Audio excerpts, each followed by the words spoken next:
Hello and good to meet you here. With here I mean the museum Tate in London. We have taken a small journey to London and now we continue this journey through the museum. We start with this room. We can see the paintings hanging in 2 rows on the walls. How does it appear to you? Maybe at first a little bit overwhelming, and we might ask where to start. But I think it's always good to start with a painting that is somehow remarkable, that strikes you, like this double portrait of these 2 women.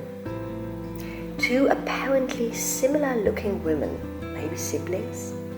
They are sitting or lying in bed and each of them holds or carries a baby. But if we take a closer look at their dresses and their appearance, we can see that there are some small differences concerning, for example, their jewellery.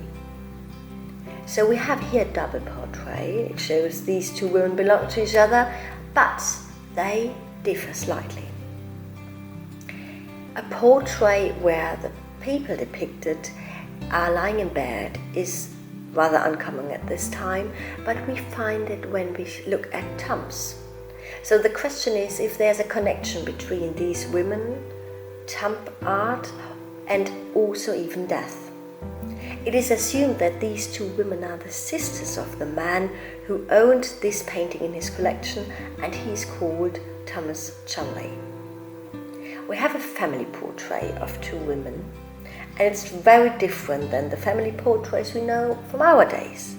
If you take a look around at your own family portraits, you see smiling, happy people. We capture a moment, we capture a situation, a family coming together where there is joy.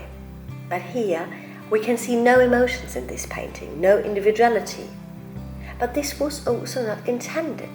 This family portrait is intended as a kind of representation. The family is represented, and in particular the family statues, what we can see by the fine and very expensive looking dresses of the women.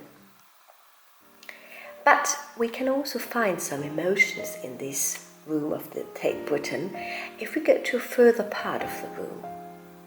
Here are 2 paintings that show more emotions and that also arouse more emotions in us as the viewers.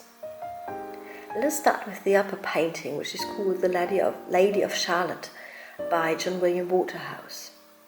A woman in her boat. Her face tells us about sadness, desperation, and in fact, her story is very sad. She was cursed and had to live in a tower, and she was not allowed to look at the people.